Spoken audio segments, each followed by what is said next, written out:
नमस्कार दोस्तों, हमारे चैनल अतुल्य जीवन में एक बार फिर से आप सभी का स्वागत है। जैसा कि हम सभी जानते हैं, मनुष्य एक सामाजिक प्राणी है, अतः आपस में मिलजुल कर रहना इसका सहज स्वभाव है। परंतु कई बार बाहरी आकर्षणों से प्रेरित होकर वह अपने इन सहज मानवीय गुणों को भुला देता है तथा स्वयं को संतुष्ट रखने की बजाय दूसरों को संतुष्ट करने का प्रयास करने लग जाता है,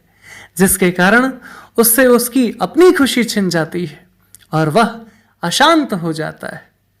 हमारा आज का वीडियो मानवीय संवेदनाओं की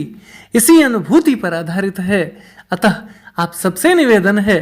कि इस वीडियो को अंत तक जरूर देखें ताकि आपको इसका वास्तविक आशय समझने में आसानी हो। और अब यदि आप हमारे चैनल पर नए हैं या फिर आपने हमारा चैनल अभी तक सब्सक्राइब नहीं किया है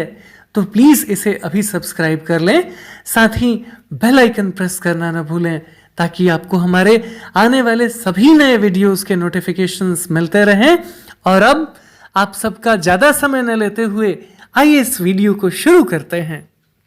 निसंदेह दूसरों के दुख में दुखी होना तथा उन्हें सुखी देखकर खुश होना अपने आप में एक प्रशंसनीय गुण है, परंतु यह जरूरी नहीं कि यह बात एक समान रूप से सभी पर लागू हो, क्योंकि किसी को दुखी देखकर दुखी होना अथवा उन्हें सुखी देखकर खुश होना अपने आप में एक व्यक्तिगत गुण है जो पूरी तरह से व्यक्ति की रुचि, उसके स्वभाव तथा उसकी मानसिक स्थिति एवं उसकी भावना आदि पर निर्भर करता है। अतः यदि कोई व्यक्ति आंतरिक दृष्टिकोण से जागरूक है या फिर उसमें चैतन्यता का स्तर अपेक्षाकृत अधिक है तो इस स्थिति में संभव है कि वह व्यक्ति दूसरों को दुखी देखकर दुखी हो तथा उन्हें सुखी देखकर उसे सुख का अनुभव हो। परंतु इसके विपरीत यदि कोई व्यक्ति आंतरिक दृष्टिकोण से जागरूक नहीं है या फिर उसमें चैतन्यता का नितांत अभाव है या फिर वह व्यक्ति किन्हीं बाहरी आकर्षणों से प्रेरित होकर उनके प्रभाव में ऐसा कर रहा है तो फिर निश्चित रूप से उसकी सोच संतुलित नहीं हो सकती। और क्योंकि उसकी सोच संतुलित नहीं है इसलिए संभव है कि उसका विचार संतुलित नहीं होगा, और अब चूंकि उसके विचार संतुलित नहीं है अतः उसका व्यवहार भी संतुलित नहीं होगा, जिस कारण वह इस नैसर्गिक आनंद की अनुभूति से जीवन पर्यंत वंचित रह जाता है। अतः यदि हम ध्यान से देखें तो पाएंगे कि सारा खेल स्वार्थ और परमार्थ के बीच का अंतर समझ लेने तथा इनके बीच संतुलन स्थापित करने का है, सामंजस्य स्थापित करने का है। और जो लोग जीवन के सच्चाई को समझ लेते हैं उनका जीवन सफल हो जाता है। पर विडंबना यह है कि हम में से अधिकांश लोगों को इसके महत्व का पता ही नहीं होता, और यदि होता भी है तो आंशिक रूप से। और यही कारण है कि जब कभी हम दूसरों को खुश करने का प्रयास करते हैं तब हमसे हमारी अपनी खुशी छिन जाती है। जब कभी हम दूसरों को संतुष्ट करने का प्रयास करते हैं तब हम स्वयं असंतुष्ट हो जाते हैं। पर समस्या यह है कि हम में से अधिकांश लोगों को हमारे इस दुख और असंतोष के कारणों का पता ही नहीं होता, और हम जीवन पर्यंत स्वयं को खुश रखने की बजाय दूसरों को खुश करने का प्रयास करते रह जाते हैं। स्वयं को संतुष्ट करने की बजाय दूसरों की संतुष्टि को प्राथमिकता देते रह जाते हैं,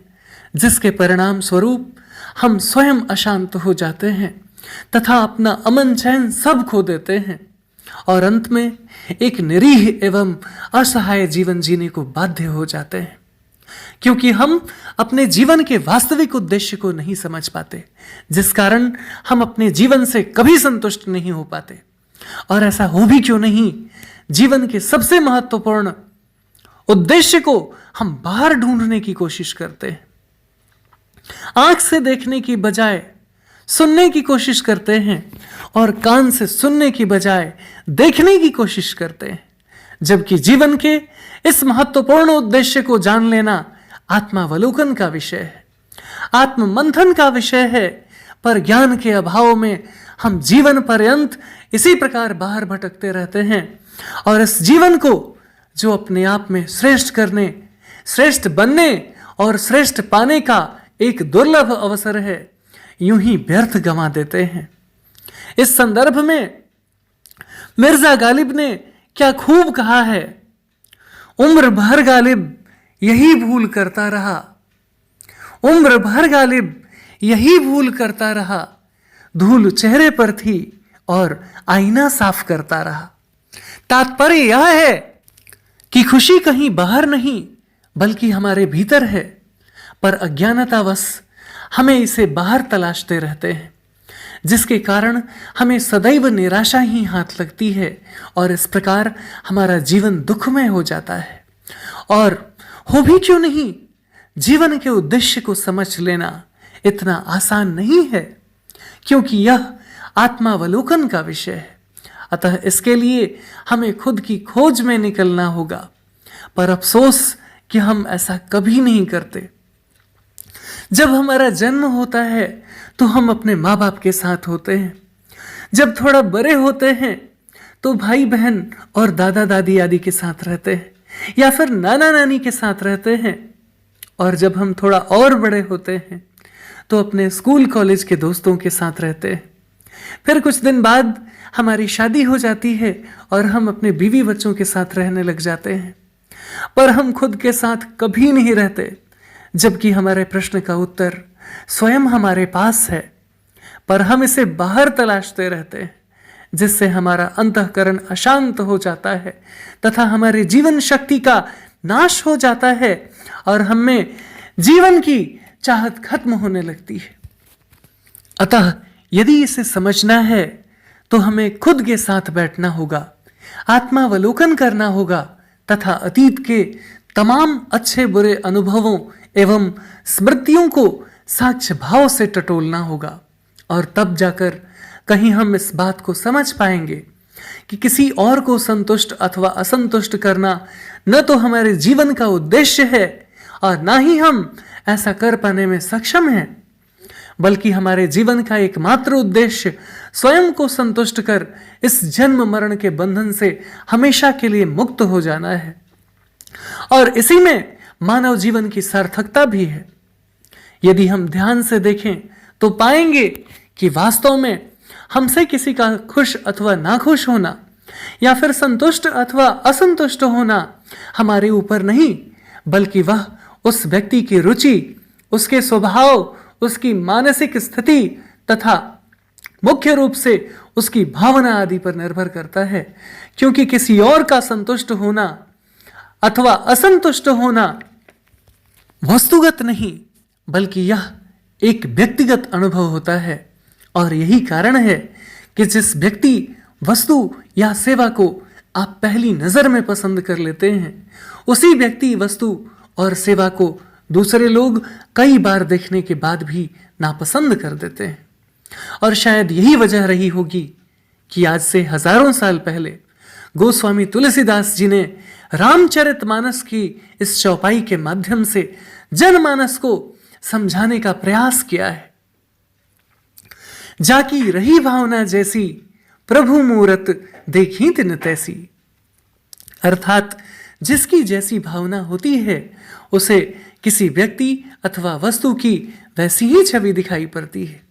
तात्पर्य यह है कि किसी व्यक्ति अथवा वस्तु के वास्तविक स्वरूप का अवलोकन करने के लिए आंखों की खूबसूरती के साथ साथ दिल का खूबसूरत होना भी अपने आप में एक अनिवार्य शर्त है। इस संदर्भ में किसी महान विचारक ने कहा है, beauty doesn't lies outside but it lies in the eyes of beholder. अर्थात खूबसूरती बाहर नहीं बल्कि यह देखने वालों की आंखों में होती है। पर यह बात सुनने में जितना आसान लगता है, इसे समझ पाना वास्तव में उतना ही कठिन है, क्योंकि इसकी समझ होना आपकी उम्र अथवा योग्यता पर नहीं, बल्कि यह आपके आंतरिक जागरूकता एवं चैतन्यता पर निर्भर करता है। इसलिए जिस दिन यह बात आपके समझ में आ गई, उस दिन आप स्वयं को पालेंगे तथा उसके बाद किसी और का आपसे संतुष्ट अथवा असंतुष्ट होना आपके लिए मायने नहीं रखेगा, क्योंकि तब स्वयं को संतुष्ट रखना ही आपके जीवन की पहली प्राथमिकता बन जाएगी। और इस प्रकार आपके जीवन का उद्देश्य पूरा हो जाएगा और इस जीवन रूपी अवसर की सार्थकता सिद्ध हो जाएगी। और अब इस वीडियो में इतना ही। यदि आपको हमारा वीडियो अच्छा लगा हो तो प्लीज इसे लाइक करें और ज्यादा से ज्यादा शेयर करें, ताकि हमारा मनोबल यूं ही बना रहे और हम एक से बढ़कर एक ज्ञानवर्धक वीडियो लेकर नियमित रूप से आपकी सेवा में उपस्थित होते रहें। और तब तक के लिए बने रहें हमारे चैनल अतुल्य जीवन पर। हम इसी प्रकार का ज्ञानवर्धक वीडियो लेकर जल्द ही एक बार फिर से आपकी सेवा में उपस्थित होंगे। जय हिंद, जय भारत।